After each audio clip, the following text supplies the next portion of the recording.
వాళ్ళు ఎంత అండి, వాళ్ళ ప్రాణం ఎంత. సో వాళ్ళు మాట్లాడుతున్నారు అంటే ఎవరు మాట్లాడిస్తున్నారో మనం ఆలోచించాలి. కానీ వాళ్ళు ఎంత చెప్పండి మనుషులు పాపం. వాళ్ళు ఏదో చిన్న చిన్న షోస్ చేసుకొని చిన్న చిన్న క్యారెక్టర్స్ చేసుకుంటే వాళ్ళు ఆ చిన్న చిన్న వాళ్ళని తిట్టాలని నేను అనుకోను. కానీ ఎవరైతే మాట్లాడారో వాళ్ళు కూడా ఆలోచించుకోవాలి. పిచ్చి పిచ్చిగా మాట్లాడటం లేదా చిన్న చిన్న ఆర్టిస్టులు పెట్టుకొని ఏదంటే అది మాట్లాడిస్తే ఇంకా చులకన అయిపోతారు. రోజా గారు అంటాం, మమ్మల్ని గౌరవించినప్పుడు నేను రోజా అంటాను. ఓకే, ఇప్పుడు రోజా ఏం మాట్లాడింది? ఆదియో నేనో లేకపోతే ఇంకొకరు పోయి చేస్తున్నాం అనింది. వాళ్ళేదో చిన్న చిన్న ప్రాణాలంట, చిన్న చిన్న ఆర్టిస్టులు అంట. ఇవేమన్నా నేషనల్ వైడ్ ఆర్టిస్టా? ఈవిడేమన్నా 15 నేషనల్ అవార్డులు కొట్టిందా? లేకపోతే 10 ఆస్కార్ అవార్డులు కొట్టిందా యువరాణి? వాళ్ళేదో చేసుకుంటున్నారు, వాళ్ళు స్వచ్ఛందంగా చేసుకుంటున్నారు. వాళ్ళ ఇష్టం. అది పవన్ కళ్యాణ్ గారి మీద ఇష్టం ఉంది, లేకపోతే టీడీపీ మీద ఇష్టం ఉంది, లేకపోతే మీరు చేసే అవినీతి మీద వ్యతిరేకత ఉంది. నువ్వేమన్నా నేషనల్ అవార్డు ఆర్టిస్టువా? నువ్వు 20 సినిమాలు ఏమన్నా ఆస్కార్ అవార్డులు కొట్టినావా? రెండోది, చిన్న చిన్న ఆర్టిస్టులు అంటున్నావే, నీకు దమ్ము ఉంటే గెటప్ సీన్ చేసే క్యారెక్టర్ నీ జీవితంలో ఒకటైనా చేయగలిగావా? ఇస్తే నువ్వు చేయగలవా? సుధీర్ ఉన్నాడు, కష్టపడ్డాడు, మ్యాజిక్ చేశాడు, వాడు చరిష్మాతో సినిమా హీరో అయినాడు. ఈరోజు అత్యద్భుతం, నీకన్నా 10 రెట్లు ఫాలోయింగ్ ఉంది. వాడితో నువ్వు పోటీ పడగలవా? ఇప్పుడు ఆది ఉన్నాడు, వాడు వచ్చిన తర్వాత జబర్దస్త్ చరిత్రనే మార్చినాడు. నువ్వన్నా కూకొని 3 పంచులకి జడ్జిమెంట్ ఇవ్వాలా? వాడు ఆది పాపం గంట సేపు ఏకదాటిగా నవ్వించాడు, ఒక ట్రెండ్ సెట్లో ఉన్నాడు. వాడితో నువ్వు పోటీ పడగలవా? నీ బతుకులో ఏ రోజన్నా ఇలా ముగ్గురు లాంటి చరిష్మాను చూసావా? ఎందుకు నిన్నెవరు ఏమాట అన్నప్పుడు నీకు ఎందుకు ఉలికి ఎక్కువ? నీ పని నువ్వు చూసుకో. ఈసారికి ఎమ్మెల్యే సీట్లో ఫస్ట్ ఓడిపోయే సీటే మా యువరాణి, మా రోజమ్మ. డిపాజిట్లు రావు నీకు నగిరిలో, గుర్తుపెట్టుకో. డిపాజిట్లు రావు నీకు నగిరిలో. ఉలికి పడమాకు, గౌరవించావు. మేము ఎప్పుడు నీ గురించి బ్యాడ్గా మాట్లాడుకోవాలి. నీకెందుకు ఓడిపోయి అక్కడ చేసుకోండి? చిన్న చిన్న ప్రాణాలా? 7 మంది హీరోలు ఉన్నారా? 7 మంది హీరోలు జనసేనలో ఉంటే వాళ్ళ కుటుంబంలో 70 మంది రౌడీలు నీ అన్న దగ్గర ఉన్నారు. తెలియదా నీకు? 70 మంది రౌడీలు ఉన్నారు. నీకు దమ్ముంటే ఒకసారి ఎదిరించి మాట్లాడి చూడు, నేను లేపేస్తాడు చూద్దాం. ప్రతిదాకా నీలాగా దిగజారిపోయి నీలాగా ఆడ ఇలా వెనక తిరుక్కుంటా బతుకుతాను అనుకుంటున్నావు ఏంది? వాళ్ళు స్వచ్ఛందంగా పడినారు, వాళ్ళు ఇష్టం ఉంటే ఉంటారు, లేకపోతే పోతారు. నోరు మూసుకొని నీ పబ్లిసిటీ నువ్వు చేసుకో. నువ్వు చేసినా ఓడిపోతావు, చేయకపోయినా ఓడిపోతావు. నటుకుమారని చెప్పినట్టు జనసేన కన్నా వచ్చి అక్కడ మద్దతు బలుకు, బాగుంటుంది నువ్వు నీ బతుకు. ఇంకేటన్నా వస్తుంది, రేపో ఎల్లుండో వస్తుంది. నగిరిలో ఏముంది? నేను వచ్చిన నగిరికి నీ వల్ల నేను ఎదవనైపోయినాడా? ఏముంది నగిరిలో నువ్వు చేసిన అభివృద్ధి?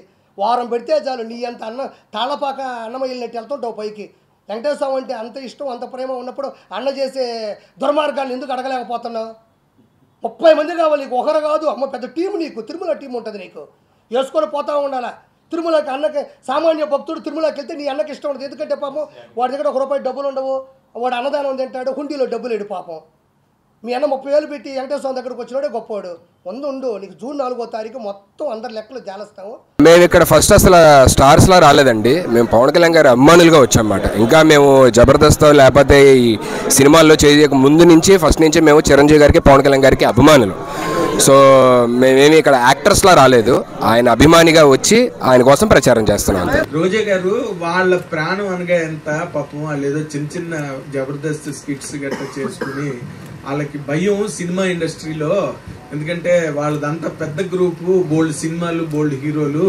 అందుకని చెప్పి వాళ్ళకి భయపడి వచ్చి వాళ్ళు ఏదో ఒక ప్రయత్నంగా వచ్చి చేస్తారు. వాళ్ళని అంత సీరియస్గా తీసుకోవాల్సిన అవసరం లేదు, వాళ్ళు చిన్న లైఫ్లు అన్నట్టుగా కామెంట్ చేశారు ఆవిడ. మీరేమో చూస్తే ఎండల్లో, దారుణమైన ఎండల్లో వెళ్ళి అంత కష్టపడి ప్రచారం చేసి వచ్చారు. ఈ రెండింటిని అసలు పబ్లిక్ ఎలా తీసుకోవాలంటారు? సార్ అంటే మెగా ఫ్యామిలీలో సినిమాలు అంటే ఇప్పటివరకు ఎన్ని చేశాను మీకు తెలుసు. అక్కడ ఇండస్ట్రీలో ఎన్ని సినిమా మిగతా హీరోలతో అందరూ చేస్తున్నాను, అక్కడే చేస్తున్నాను. సో నేను ఎన్టీఆర్ గారితో చేశాను, వెంకటేష్ గారితో చేశాను, నాని గారితో చేశాను, మిగతా హీరోలతో చేస్తున్నా కదా సార్. ఆఫర్స్ ఇక్కడి నుంచి రావట్లేదు నాకు, ఇక్కడే కాదు కదా సార్, అన్నీ చేస్తున్నా. చిన్న ప్రాణాలు అంటే మరి చిన్న కామెంట్లో తీసుకుంటా సార్, చిన్న కామెంట్లో తీసుకుంటా. మేమంతా చాలా విస్తృతంగా ప్రచారం చేస్తున్నామండి. ఎక్కడికి వెళ్ళినా కూడా అందరూ చాలా ఉత్సాహంగా, కార్యకర్తలు అందరూ చాలా ఉత్సాహంగా పనిచేస్తున్నారు. మాతో పాటు ఎలాగైతే టీడీపీ శ్రేణులు కానీ బీజేపీ శ్రేణులు కానీ అందరూ కూడా మాతో కలిసి ఉత్సాహంగా పనిచేస్తున్నారు. ముఖ్యంగా వర్మ గారికి చాలా థ్యాంక్ యూ చెప్పుకోవాలి. వర్మ గారి సపోర్టు చాలా చాలా చాలా బాగుందన్నమాట. ఎందుకంటే ఇక్కడ ఆల్రెడీ వర్మ గారు ఇక్కడ ఆల్రెడీ ఒక టైంలో గెలిచిన వ్యక్తి, అలాగే ఇక్కడ ఉన్న వాళ్ళందరితో చాలా అనుబంధం ఉన్న వ్యక్తి.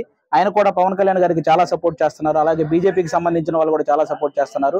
వీళ్ళందరి సపోర్ట్ తో పవన్ కళ్యాణ్ గారు ఇక్కడ భారీ మెజారిటీతో గెలవబోతున్నారండి.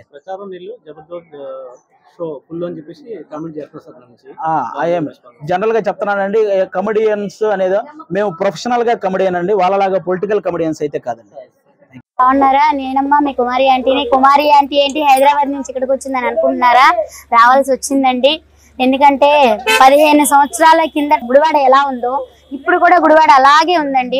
గుడివాడ అభివృద్ధి చెందాలంటే అందరం రావాలండి. రావాలి, అందరం కలిసికట్టుగా చేసుకుంటేనే మన అభివృద్ధి అనేది మన చేతుల్లోనే ఉందండి. కాబట్టి ఆ అభివృద్ధి కోసం నేను హైదరాబాద్ నుంచి నా స్వస్థ స్థలమైన పెద్దరికిపాడికి రావటం జరిగిందండి. సో వెనిగండ్ల రాము గారు ఈ తెలుగుదేశం పార్టీ మహా కూటమిని ఘన విజయం చేసి అఖండ విజయం చేకూర్చాలని మనస్ఫూర్తిగా కోరుకుంటున్నాను. అలాగే మనకి ఇప్పటి వరకు ఉపాధి లేదు, అంటే ఉపాధి అంటే మనకి ఒక ఉద్యోగాలు లేవు, అలా లేకనే కదా మనకు ఒక పరిశ్రమలు లేకనే కదా మేము ఇక్కడి నుంచి పొట్టకూటి కోసం అక్కడ దాకా వెళ్లాల్సి వచ్చింది. ఆ అభివృద్ధి అనేది ఇక్కడే ఉంటే నేను ఇక్కడి నుంచి అక్కడికి వెళ్లాల్సిన అవసరం ఉండేది కాదు. సో ఆ అభివృద్ధి ఏ ఊరికి ఆ ఊరు అభివృద్ధి అంటే నాయకుడు అనేది మంచి నాయకుడు వస్తేనే ఆ అభివృద్ధి అనేది విజయవంతం అవుతుందండి. సో ఈసారి మహాకూటమి వచ్చింది, అందరూ కలిసి ఉంటే కలదు సుఖం. ఆ మహాకూటమిని విజయం చేకూర్చాలని మనస్ఫూర్తిగా కోరుకుంటూ చేస్తారని నా అభిమానులందరికీ కూడా నా వెనిగండ్ల రాము గారిని ఘన విజయంతో గెలిపించాలని మనస్ఫూర్తిగా కోరుకుంటున్నా.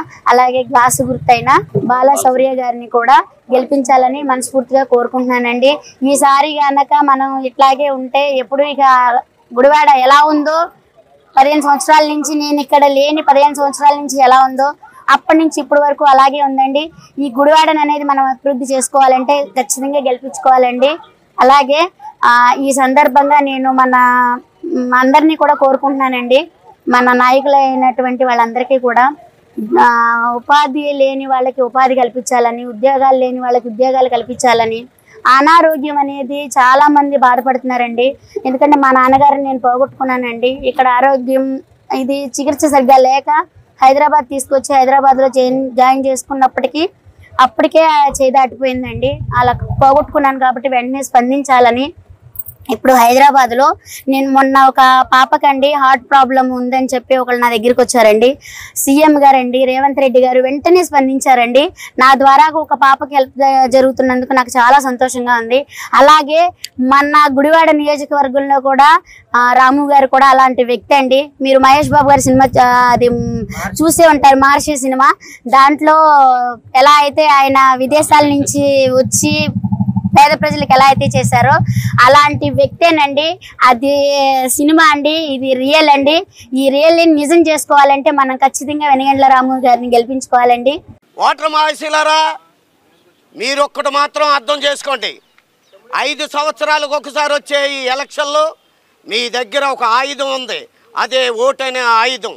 ఆ ఆయుధంతో మీ దగ్గర ఉంది కాబట్టి రాజకీయ నాయకులంతా మీ చుట్టూరు తిరుగుతూ ఉంటారు. మాకంటే తెలివైన వాళ్ళు ఓటర్లు.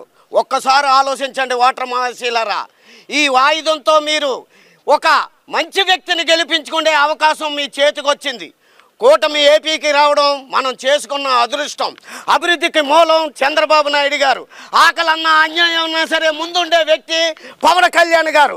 వీళ్ళిద్దరికీ తోడుగా కేంద్రంలో మోదీ గారు ఉన్నారు. అభివృద్ధి జరుగుతుంది, అన్యాయాన్ని ఎదిరించడానికి పవన్ కళ్యాణ్ గారు ఉన్నారు. మన ఏపీకి నిధులు పంపించడానికి మోదీ గారు ఉన్నారు. అర్థం చేసుకొని మంచి వ్యక్తికి ఓటేయండి. మీకు ఒకటే చెప్తున్నాను ఓటర్ మహాశీలారా, ఇంటి ముందు తులసి కోట ఉండాలి, ఈ సైన్యంలో దేవుడు ఉండాలి, ఆగ్నేయంలో అగ్గి ఉండాలి, మన పవన్ కళ్యాణ్ గారు అసెంబ్లీలో ఉండాలి.